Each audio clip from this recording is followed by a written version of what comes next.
Assalamualaikum warahmatullahi wabarakatuh. Alhamdulillahirabbil alamin.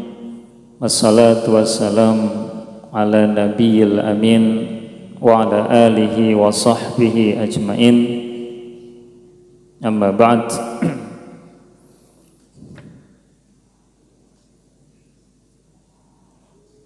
Jamaah Masjid Al-Manar rahimakumullah. Syukur alhamdulillah kita panjatkan pada Allah Subhanahu wa taala. Allah masih memberikan kita kesempatan untuk bisa melaksanakan ibadah di bulan Ramadan, dan mudah-mudahan berapa hari lagi? 4 ya? 4 atau 5? Ya, 4 hari ke depan kita diberikan kekuatan sehingga bisa melaksanakan ibadah dengan baik. Amin. Jamaah rahimakumullah, sebelumnya kami secara pribadi dan mewakili para jamaah menyampaikan ucapan jazakumullahu khairal jaza kepada pihak yang memberikan buka puasa. Kita doakan semoga amalnya diterima oleh Allah, dosanya diampuni dan dijauhkan dari siksa api neraka. Pun demikian dengan kita. Amin amin ya rabbal alamin. Kenapa Pak? Oh ya. Jamaah rahimakumullah, kita akan melihat dari sisi sejarah tentang bagaimana puasa Ramadan ini Allah wajibkan. Ya. Secara umum puasa Ramadan itu diwajibkan tahun kedua Hijriah. Ya. Jadi setelah Nabi hijrah 2 tahun berikutnya baru Allah wajibkan untuk puasa Ramadan. Nah, sebelum itu kita coba pahami bahwa di Madinah itu atau masyarakat Madinah itu terdiri dari 2 suku bangsa secara umum besar ya. Yang pertama adalah orang-orang Arab dari suku bangsa Jurhum yang ada di Yaman. Kemudian bangsa Yahudi ya, yang agamanya juga Yahudi. Ya, kalau Arab ini agamanya masih pagan, ya, penyembah berhala. Nah, sebelum Nabi sebelum Nabi hijrah seperti itu Madinah itu. Ya. Dan orang Yahudi termasuk bagian masyarakat yang menguasai Madinah secara umum. Lebih dominan bahasanya.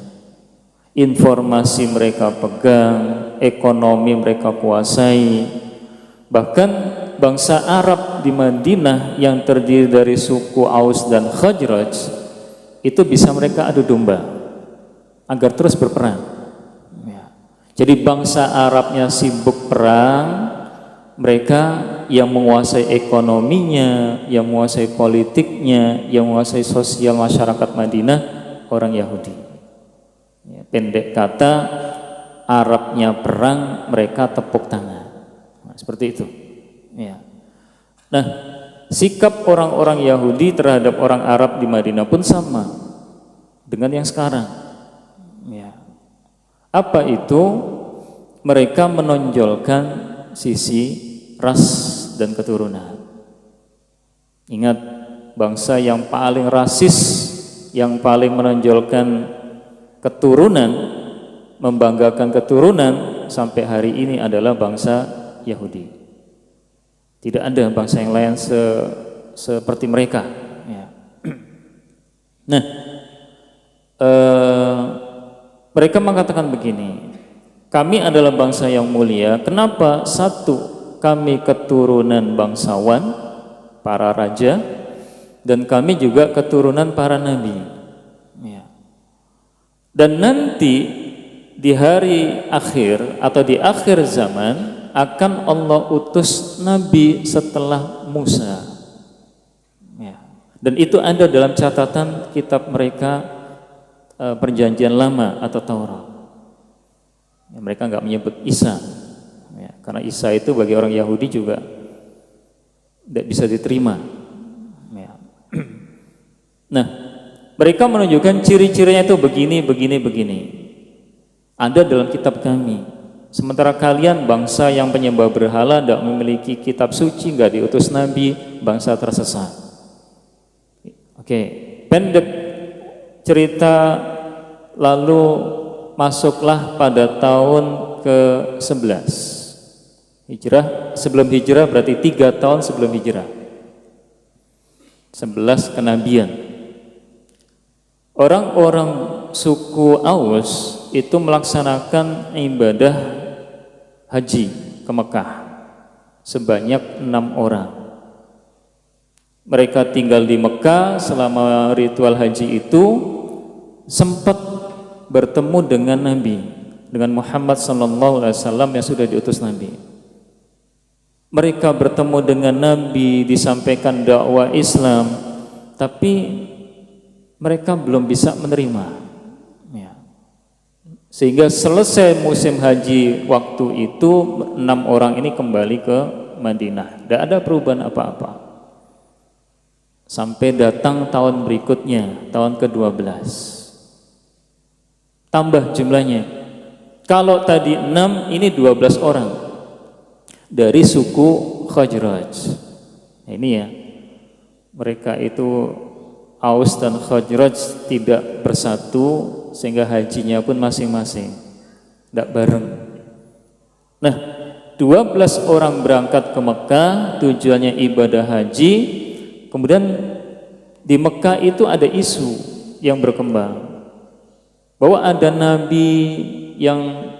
ada orang yang mengatakan dirinya nabi, utusan Tuhan, membawa ajaran baru, cirinya begini, begini, begini. 6 orang dari Khazraj ini langsung nyambung dengan apa yang mereka dapatkan dari orang-orang Yahudi. Kok sepertinya yang disampaikan orang Yahudi itu sama dengan apa yang ada di Mekah ini. Akhirnya dengan penasarannya itu, mereka akhirnya ketemu dengan Nabi dan berjanji, membuat perjanjian untuk ketemu dengan kelompok itu di Aqabah, ya. Aqabah itu sekitar Mina. Malam hari mereka ketemu, kemudian membuat baiat. Bahasa kita apa baiat ya, perjanjian lah dengan Nabi. Dan mereka minta untuk ketika mereka kembali ke Madinah ditemani oleh, bahasa kita, ustaz pembimbing agama. Artinya mereka nerima dakwah Nabi, dan dalam hati mereka, kita harus duluan menjadi pengikut Nabi ini sebelum diambil oleh orang-orang Yahudi. Jadi awalnya hanya karena itu. Ya.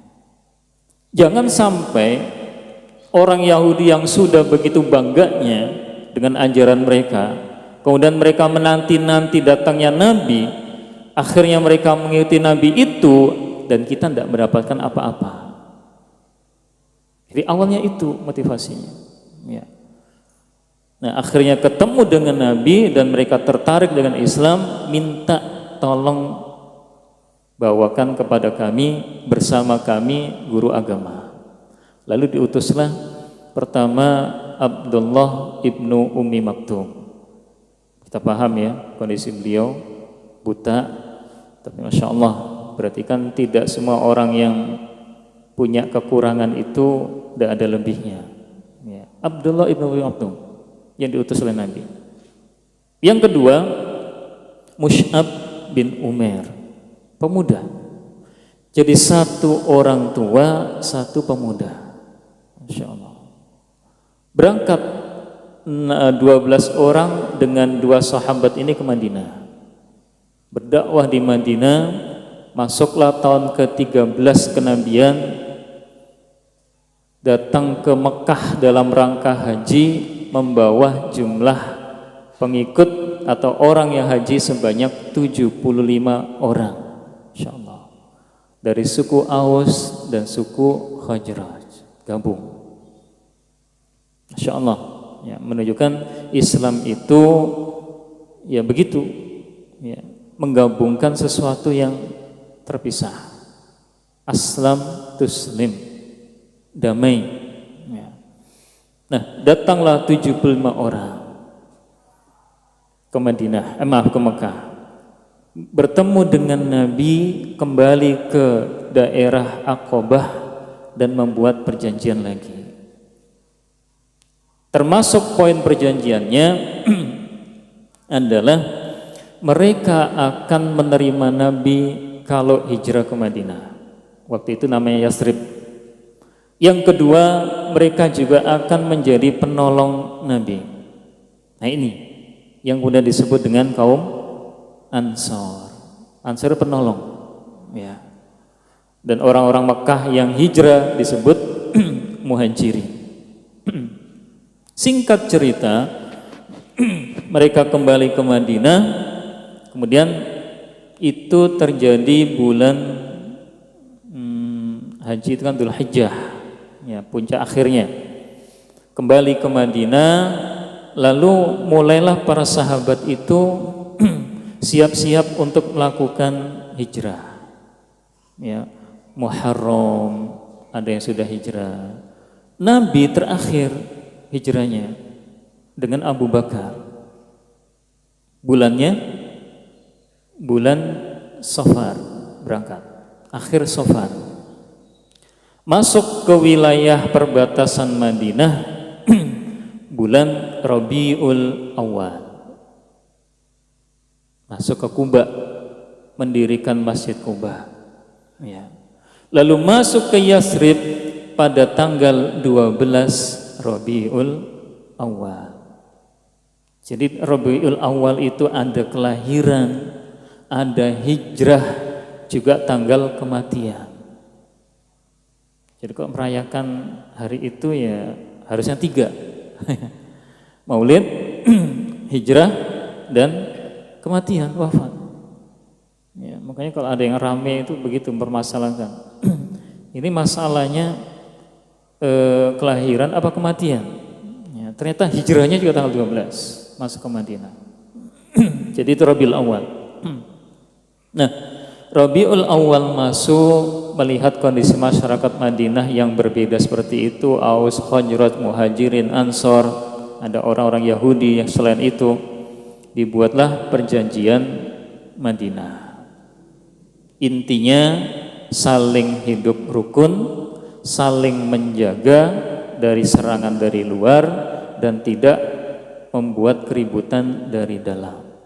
Kalau ada masalah-masalah maka diatur, ada diat, ya, denda, ada yang harus dibayarkan terhadap orang-orang yang mengikat perjanjian itu. Itu tahun pertama. Nabi masuk bulan Rabiul Awal, lanjut, ya, adanya ta'akhi tadi, mempersatukan, mempersaudarakan, terus masuklah pada bulan Muharram di awal tahun kedua. Apa yang beliau lihat? Tanggal 10 Muharram. Peristiwa apa, Pak? Asyura. Ya. Ini Asyura sebelum Syiah, belum ada. Jadi Asyuranya antara kaum muslimin dengan orang-orang Yahudi.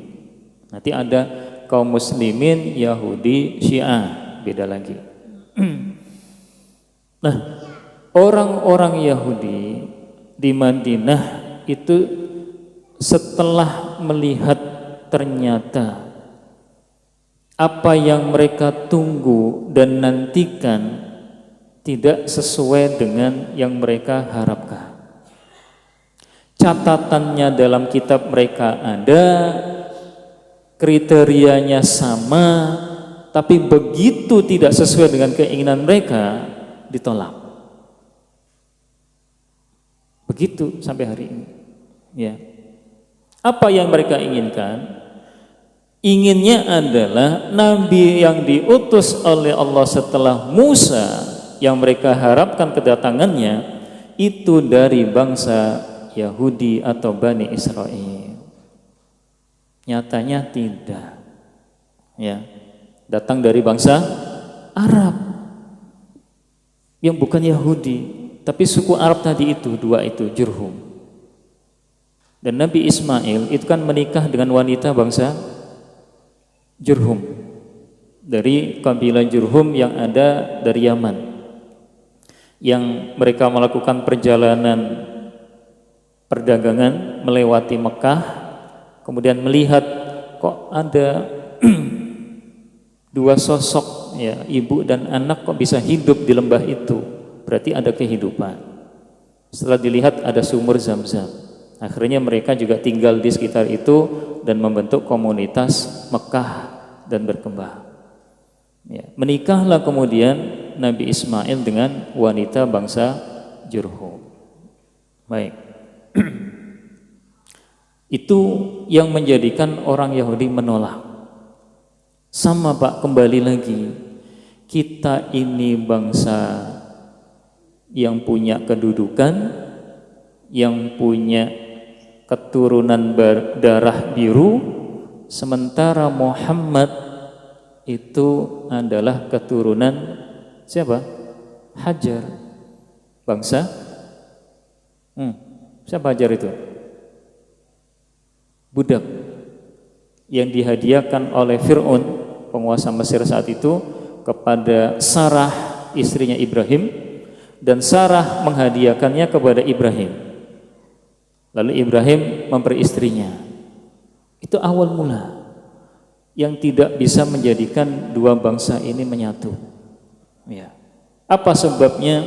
Sebabnya sama dengan yang diyakini oleh iblis. Ana khairun minhu, aku lebih baik dibandingkan dia.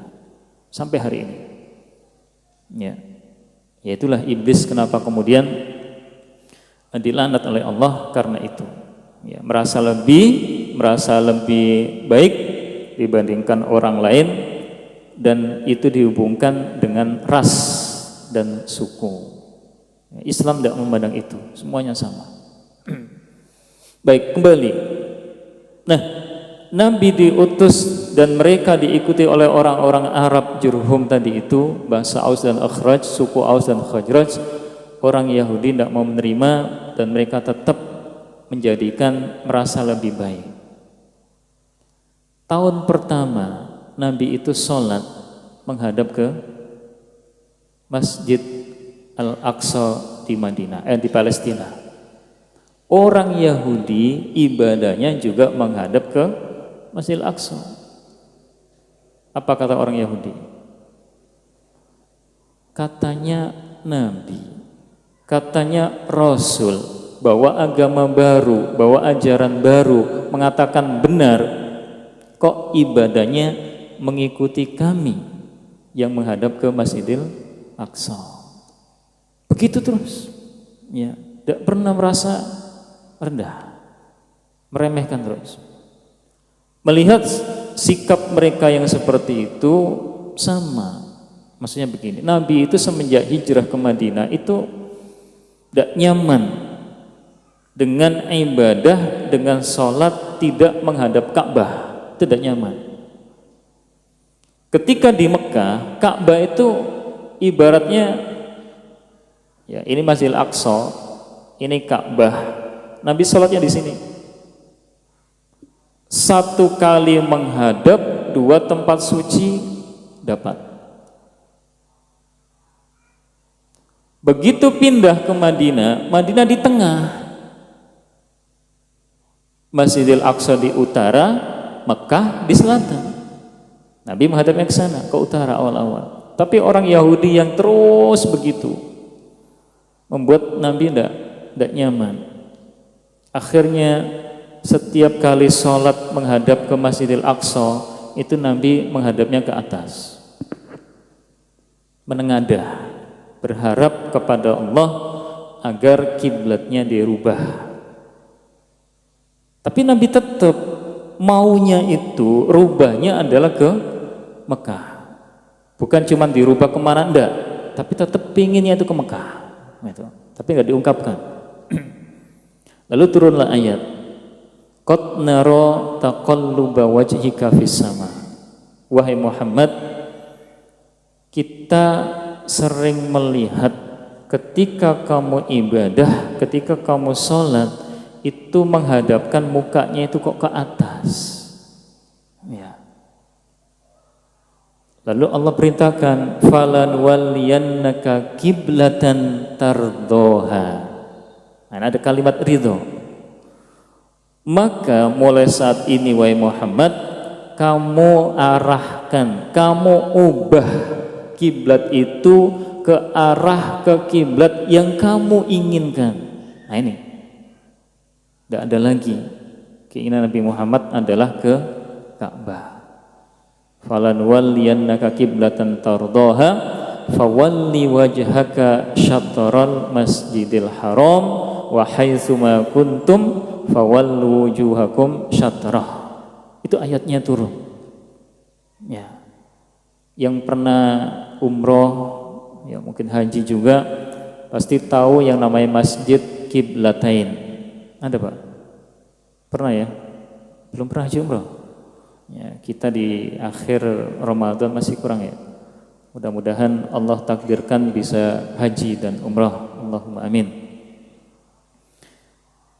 Jadi ini masjid, Nabi sholat duhur di masjid itu, kemudian tadi menghadap ke atas, Allah turunkan wahyu.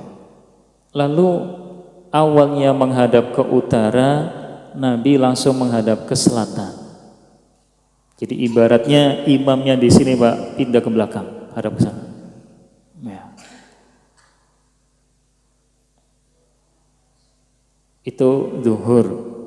Pas di Madinah, Masjid Nabawi itu asar. Baru nerima kabar itu. Artinya Masjid Nabawi masih di zuhur masih menghadap ke Masjidil Aqsa. Baru asar mereka menghadap ke Mekah. Beda-beda ya. Di masjid yang lain nerimanya berita maghrib. Ya. Begitu maghrib dapat berita itu, mereka ubah kiblatnya ke Mekah. Apakah orang-orang Yahudi kemudian terdiam? Tidak. Ya. Orang-orang Yahudi dan kaum munafikin berkomentar, buat apa sih pakai gerubah kiblat? Bahasa kita, sudah betul, sudah enak, sudah tepat arah kiblatnya ke Masjidil Aqsa, loh kok pakai dirubah? Ya. Kalau orang-orang munafik itu sampai mengatakan, kalau kemarin mereka ngikut agama Yahudi, berarti kiblat yang sebelumnya itu salah. Lalu sekarang mereka mengarah ke Mekah, berarti kiblat mereka yang sebelumnya juga salah. Berarti ini agama tidak benar, tidak punya pegangan. Mirip dengan orang Yahudi. Ya. Tidak ada yang baik, tidak ada. Yang keluar dari orang Yahudi, orang munafik, tidak ada yang baik. Ya. Tapi dengan itu kaum muslimin dan Nabi SAW semakin kuat. Ya. Bahwa apa yang mereka lakukan, satu, dasar perintah. Tidak mengikuti tata cara orang Yahudi. Ya. Yang kedua, kiblat dirubah pun sesuai dengan yang Nabi inginkan. Ya.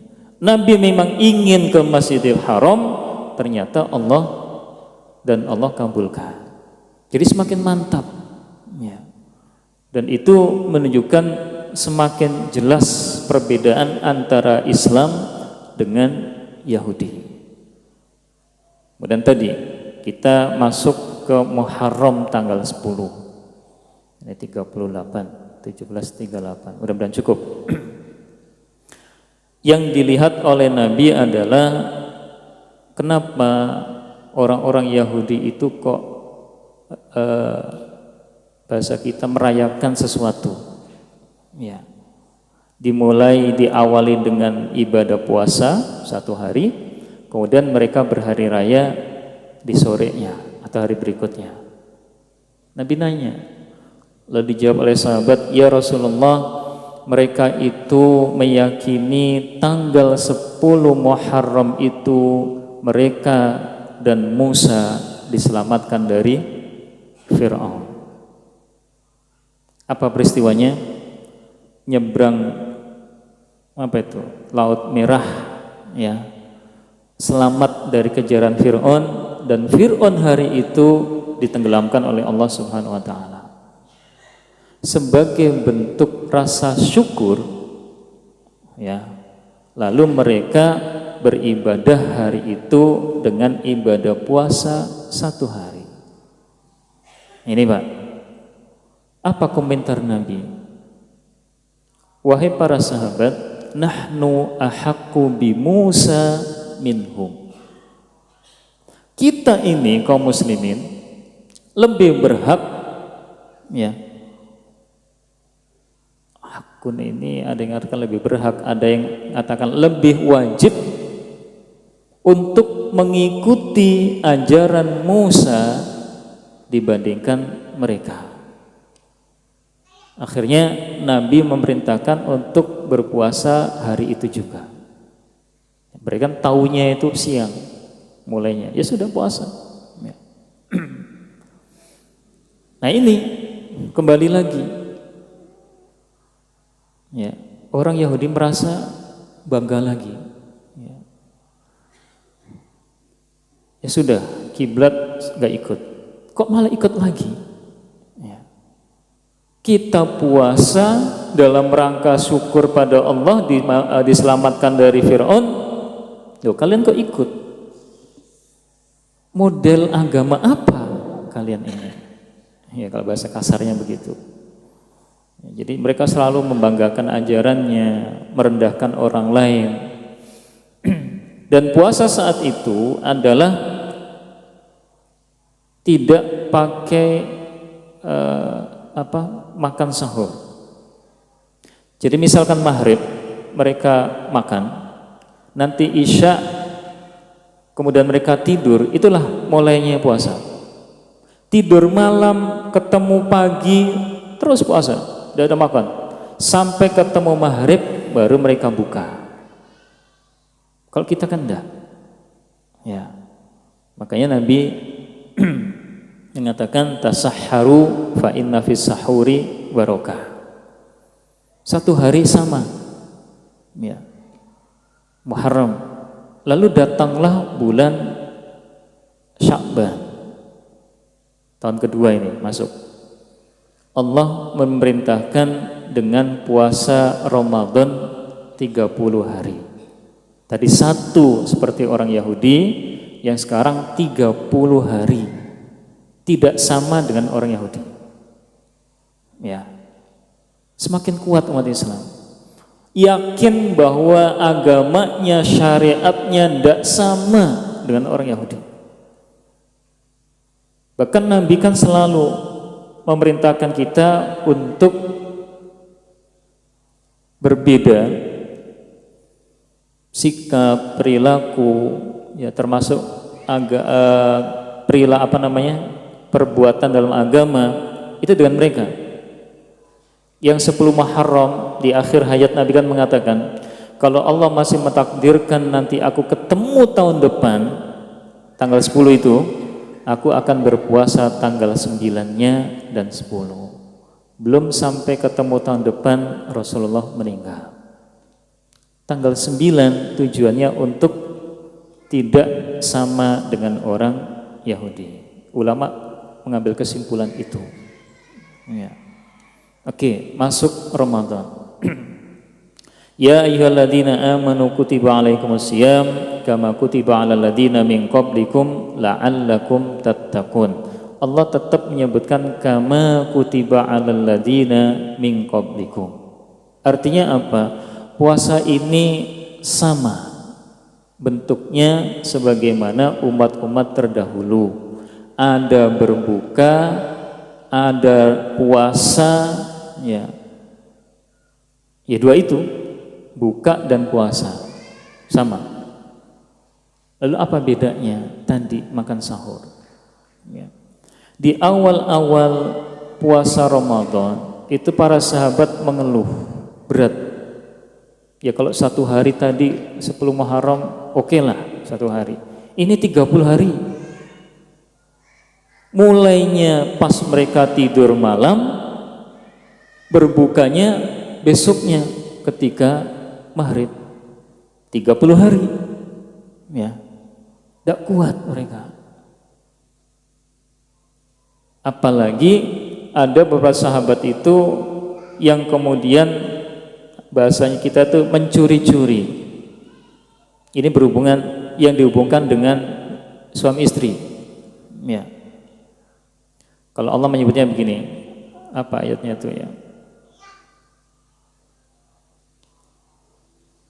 Alimallahu annakum kuntum takhtanuna ala anfusikum fataba alaikum wa afa ankum. Ini kondisi bagaimana para sahabat tidak mampu menahan keinginan makan, minum dan berhubungan di malam hari.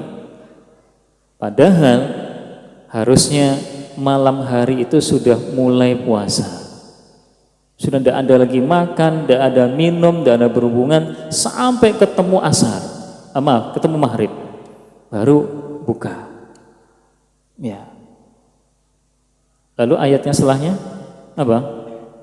Wa fa'ankum fal'ana bashiruhunna wabtaghu ma kataballahu lakum fakulu washrabu hatta. Nah ini yatabayyana lakumul khaytul abyadi minal khaytil aswadi minal fajr. Ada diskon oleh Allah. Yang sebelumnya Isya tidur mulai, Allah kasih diskon sampai fajar. Baru mulai puasa. Fajar itu subuh. 8 malam, 8, 9, 10, 11, 12, 1, 2, 3, 4. Dapat diskon 9 jam. Apa yang diperintahkan oleh Allah? Mau makan, mau minum, mau berhubungan malam itu silahkan, tidak dilarang. Ya, karena Allah tahu sebelumnya kalian dilarang tapi mencuri-curi. Alimallahu annakum takhtanun, dan kalimat khianah, nggak main-main kalimatnya. Takhtanun, khianat, tidak menepati janji, tidak bisa menahan keinginan. Ya. Lalu Allah menurunkan mulai malam ini, saat itu silakan 3 itu dilakukan. Batasnya sampai terbit fajar. Itulah yang kemudian menjadikan ritual puasa kita itu beda dengan orang-orang ahli kitab sebelum kita. Ya. Apa bedanya? Kata Nabi, fadlu ma baina siyamina wa siyami ahlil kitab aklatus sahuri atau aklatus sahari. Fadlu, perbedaan ma baina siyamina wa siyami ahlil kitab, puasa kita umat Islam dengan ahli kitab sebelum kita adalah aklatus sahari, makan di waktu sahur. Waktu sahur itu akhir malam sebelum subuh. Nah itu para jamaah yang kalau kita lihat ketika Allah mewajibkan puasa seperti itu sudah mengalami modifikasi, ya, penyesuaian dengan apa dan yang kita mampu, ya, dan sahabat mampu saat itu sama. Dapat diskon 8 jam. Makanya kita bersyukur. Kalau seandainya masih sama sebagaimana ahli kitab, yaitu 30 hari hanya dapat buka itu dari maghrib sampai isya. Setelah itu langsung puasa. Tiap hari seperti itu. Apakah berat? Berat. Makanya Allah Maha Rahman dan Maha Rahim. Kita patut bersyukur. Ya. Beratnya puasa yang Allah wajibkan, ternyata di dalamnya ada rahmat Allah terhadap umat ini, dan kewajiban kita adalah mensyukurinya. La in syakartum la azidannakum wa la in kafartum inna adzabi lasyadid. Akhirnya mari kita tutup dengan doa, mudah-mudahan Allah terima puasa kita hari ini dan sebelumnya. Allah berikan kita kesabaran dalam menjalani ibadah ini, dan Allah tetapkan hati kita, keluarga kita, anak kita, keturunan kita dalam agama Islam ini. Amin amin ya rabbal alamin. Rabbana zalamna anfusana wa illam taghfir lana wa tarhamna lanakunanna minal khasirin. Rabbana hab lana min azwajina wa dzurriyyatina qurrata a'yun waj'alna lil muttaqina imama. Allahumma aslih wulata umurina, Allahumma aslih wulata umurina, Allahumma aslih wulata umurina. Ya Allah, ya Rahman, ya Rahim, perbaikilah orang-orang yang memegang urusan kami, perbaikilah para pemerintahan kami, perbaikan mereka ya Allah, ya Rahman, ya Rahim. Waj'alhum fi man yakhafuka wa yarhamuna ya rabbal alamin. Rabbana atina fid dunya hasanah wa fil akhirati hasanah wa qina adzabannar. Walhamdulillahi rabbil alamin. Subhanakallahumma bihamdika asyhadu an la ilaha illa anta astaghfiruka wa atubu ilaik. Assalamualaikum warahmatullahi wabarakatuh.